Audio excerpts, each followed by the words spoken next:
उसने कहा था शीर्षक पाठ किसकी रचना है? तो जैसा कि हम लोगों ने अभी ऊपर देखा है कि ये रचना है चंद्रधर शर्मा गुलेरी की, तो इसका राइट आंसर हो जाएगा ऑप्शन बी।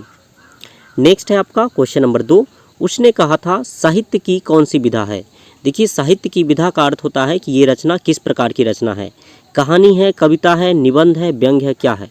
तो ये है कहानी, ऑप्शन ए इसका राइट आंसर हो जाएगा। दोस्तों आप याद रखेंगे कि हिंदी साहित्य की प्रथम प्रेम कहानी मानी जाती है इस पाठ को, यानी हिंदी साहित्य में अगर सबसे पहले कोई प्रेम कहानी लिखा गया था तो ये चंद्रधर शर्मा गुलेरी के द्वारा लिखा गया था, उसने कहा था। और सर्वप्रथम ये प्रकाशित हुई थी 1915 में सरस्वती पुस्तिका में। नेक्स्ट है आपका क्वेश्चन नंबर 3, चंद्रधर शर्मा गुलेरी का जन्म कब हुआ था? तो चंद्रधर शर्मा गुलेरी का जन्म हुआ था 7 जुलाई 1883 को हिमाचल प्रदेश के कांगड़ा जिले में, ऑप्शन ए इसका राइट आंसर हो जाएगा। नेक्स्ट है आपका क्वेश्चन नंबर 4 में आपसे पूछा गया है चंद्रधर शर्मा गुलेरी का जन्म कहाँ हुआ था? तो इनका जन्म हुआ था हिमाचल प्रदेश के कांगड़ा जिले के गुलेर नामक ग्राम में, जो कि दिया हुआ है ऑप्शन बी में, तो ऑप्शन बी इसका राइट आंसर हो जाएगा। आगे है क्वेश्चन नंबर 5 में आपसे पूछा गया है निम्नलिखित में गुलेरी जी की रचना कौन सी है? तो गुलेरी जी ने अपने जीवन काल में 3 रचनाएं लिखी थी, 3 कहानियां लिखी थी। उसने कहा था, सुखमय जीवन, बुद्धू का कांटा, ये तीनों उन्हीं की रचना है, तो इसका राइट आंसर हो जाएगा ऑप्शन डी उपर्युक्त सभी। नेक्स्ट है आपका क्वेश्चन नंबर 6 में आपसे पूछा गया है उसने कहा था कहानी की क्या विशेषता है? तो देखिए इस कहानी में लहना सिंह और उसकी प्रेमिका सरदारनी जो है उसके प्रेम कहानी को बताया गया है, यानी एक दिव्य प्रेम कहानी है, ये ऑप्शन आपका सही है। युद्ध प्रधान कहानी है, तो लहना सिंह जो है वो भारतीय सेना में जमादार के पद पर रहता है और युद्ध लड़ने के लिए बॉर्डर पर जाता है, तो ये युद्ध की भी कहानी है। प्रेम पर बलिदान की कहानी, लहना सिंह अपने प्रेमिका को वचन देता है कि वह उसके पति और बेटे की रक्षा करेगा और उसकी रक्षा करते हुए बलिदान हो जाता है, तो ये बलिदान की भी कहानी है, यानी इसका राइट आंसर हो जाएगा ऑप्शन डी। आप कहानी को अच्छे से समझने के लिए इस पाठ का जो समरी का वीडियो है आप उसे ज़रूर देखेंगे। मैंने समरी के वीडियो में पूरे डिटेल में बताया है कि इस कहानी में क्या क्या चल रहा है। तो चलिए आगे देखिए क्वेश्चन नंबर 7 में आपसे पूछा गया है हिंदी साहित्य की प्रथम प्रेम कहानी कौन सी मानी जाती है? तो इसका राइट आंसर हो जाएगा ऑप्शन सी उसने कहा था। क्वेश्चन नंबर 8 में है उसने कहा था कहानी सरस्वती पत्रिका में कब छपी थी? तो मैंने पहले भी बताया है कि ये कहानी 1915 में सरस्वती पत्रिका में सबसे पहले छपी थी, तो ऑप्शन ए इसका राइट आंसर हो जाएगा। आगे है आपका क्वेश्चन नंबर 9 में आपसे पूछा गया है चंद्रधर शर्मा गुलेरी किस युग के रचनाकार थे? तो ये थे द्विवेदी युग के। इससे पहले हम लोगों ने बातचीत का ऑब्जेक्टिव किया था, तो बातचीत के लेखक थे बालकृष्ण भट्ट। उसमें भी प्रश्न आया था आपका कि बालकृष्ण भट्ट जो है वो किस युग के रचनाकार माने जाते हैं? तो उसका राइट आंसर था भारतेंदु युग। तो आप दोनों को याद रखेंगे कि चंद्रधर शर्मा गुलेरी जो हैं वो द्विवेदी युग के हैं और बालकृष्ण भट्ट जो हैं वो भारतेंदु युग के हैं। नेक्स्ट है आपका क्वेश्चन नंबर 10, गद्य का विकास किस काल में हुआ था? तो गद्य का विकास हुआ है वर्तमान काल में, यानी कि आधुनिक काल में, तो ऑप्शन ए इसका राइट। क्वेश्चन नंबर 11 है कीरत सिंह कौन था? तो देखिए कीरत सिंह था लहना सिंह का भतीजा, ऑप्शन ए इसका राइट आंसर हो जाएगा। क्वेश्चन नंबर 12 है किसी कहानी को महान कौन बनाता है? तो देखिए कोई भी कहानी महान होता है अपने उद्देश्य से, तो इसका राइट आंसर हो जाएगा ऑप्शन सी कहानी का उद्देश्य। चलिए आगे देखते हैं क्वेश्चन नंबर 13 में आपसे पूछा गया है भारतीय सैनिक किस देश की ओर से लड़ाई में शामिल हुए थे? तो देखिए ये कहानी है प्रथम विश्व युद्ध के दौरान की। उस समय हमारा देश इंग्लैंड का गुलाम था, इंग्लैंड के अधीन था, यानी इसको युद्ध करना पड़ता था किसकी ओर से? इंग्लैंड की ओर से, तो इसका राइट आंसर हो जाएगा ऑप्शन ए। नेक्स्ट है आपका क्वेश्चन नंबर 15। क्वेश्चन नंबर 15 में आपसे पूछा गया है उसने कहा था कहानी में किस शहर का चित्रण है? तो देखिए इस कहानी में आया है नाम अमृतसर का, तो ऑप्शन ए इसका राइट आंसर हो जाएगा।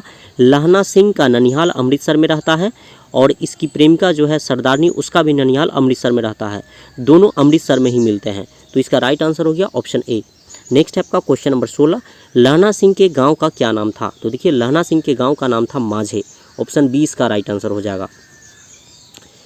चलिए आगे देखते हैं क्वेश्चन नंबर 17, लहना सिंह भारतीय सेना में किस पद पर थे? तो देखिए लहना सिंह जो है वो जमादार के पद पर थे और लहना सिंह की जो प्रेमिका है सरदारनी उसके पति हजारत सिंह जो थे वो सूबेदार के पद पर थे, आप उसे भी याद रखेंगे, तो इसका राइट आंसर हो जाएगा ऑप्शन सी। नेक्स्ट है आपका क्वेश्चन नंबर 18, लहना सिंह की मृत्यु किसकी गोद में हुई थी? तो देखिए लहना सिंह की मृत्यु हुई थी बजीरा सिंह के गोद में, ऑप्शन बी इसका राइट आंसर हो जाएगा। आगे आपका क्वेश्चन नंबर 19, पलटन का विदूषक कौन था? पलटन का विदूषक था बजीरा सिंह, ऑप्शन सी इसका राइट आंसर हो जाएगा। आगे है आपका क्वेश्चन नंबर 20, सूबेदार हजारा सिंह के लड़के का नाम क्या था? सूबेदार हजारा सिंह यानी कि लहना सिंह के प्रेमिका का पति, उसके बेटे का नाम था बोधा सिंह, ऑप्शन ए इसका राइट आंसर हो जाएगा। ये भी आपका सेना में ही था। क्वेश्चन नंबर 21 है आपका, भारतीय सिपाहियों का किसके साथ संघर्ष हुआ था? तो देखिए भारतीय सिपाही इंग्लैंड की ओर से लड़े थे जर्मनी के साथ, ऑप्शन डी इसका राइट आंसर हो जाएगा। नेक्स्ट है आपका क्वेश्चन नंबर 22, जर्मन लप्टन को किसने मार गिराया था? तो जर्मन लप्टन को मार गिराया था लहना सिंह ने, ऑप्शन सी इसका राइट आंसर हो जाएगा। आगे है आपका क्वेश्चन नंबर 23, सिख राइफल्स के जमादार लहना सिंह का नंबर क्या था? तो देखिए सिख राइफल्स के जो जमादार लहना सिंह थे वो कितने नंबर के सिपाही थे? तो वो थे 77 यानी कि 77 नंबर के। यहाँ पर मिस टाइपिंग हो गया है, आप 77 लिख लेंगे अपने नोटबुक में। क्वेश्चन नंबर 24 है आपका, सरकार ने सूबेदार को ज़मीन कहाँ दी थी?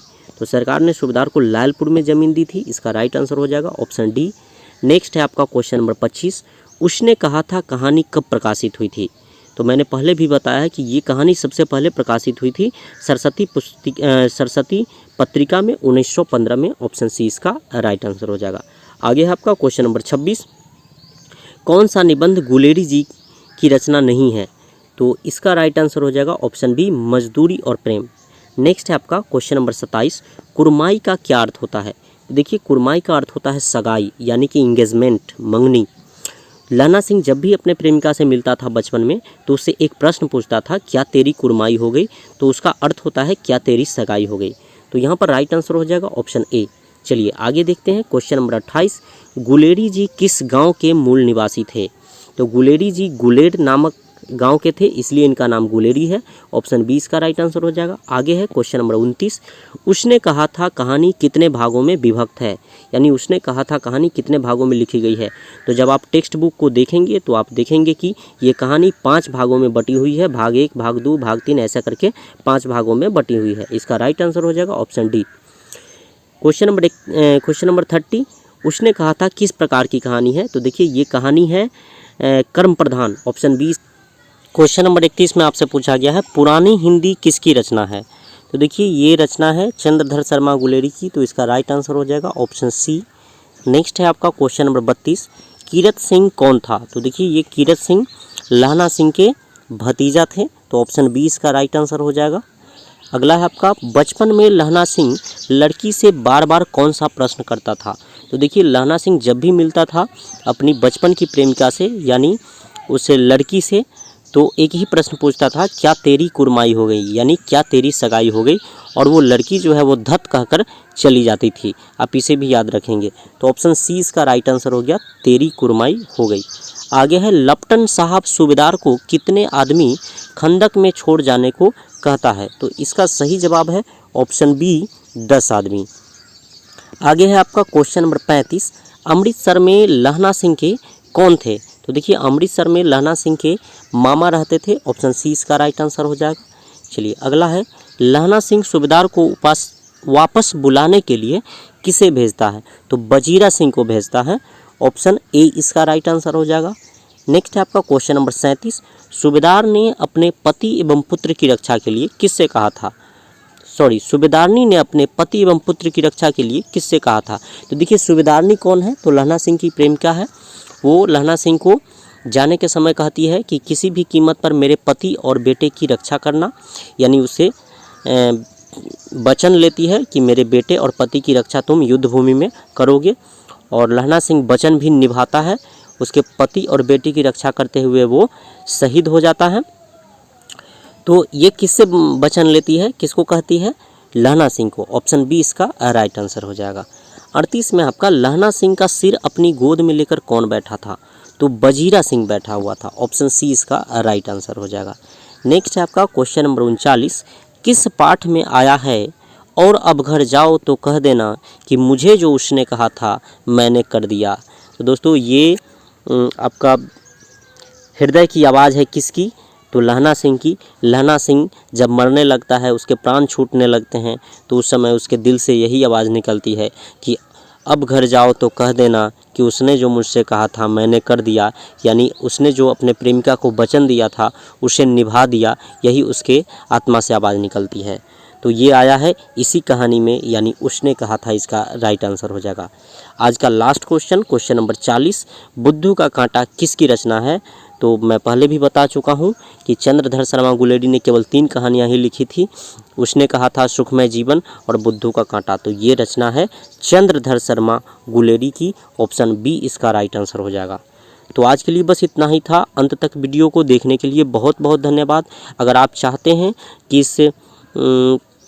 इसका PDF डाउनलोड करें तो आप टेलीग्राम चैनल से जुड़ सकते हैं। टेलीग्राम चैनल में इसका PDF मिल जाएगा। इससे पहले के जितने भी वीडियो आए हैं उसका लिंक और PDF भी मिल जाएगा। तो ठीक है, मिलते हैं अगले वीडियो में। तब तक जय हिंद, जय भारत, जय बिहार।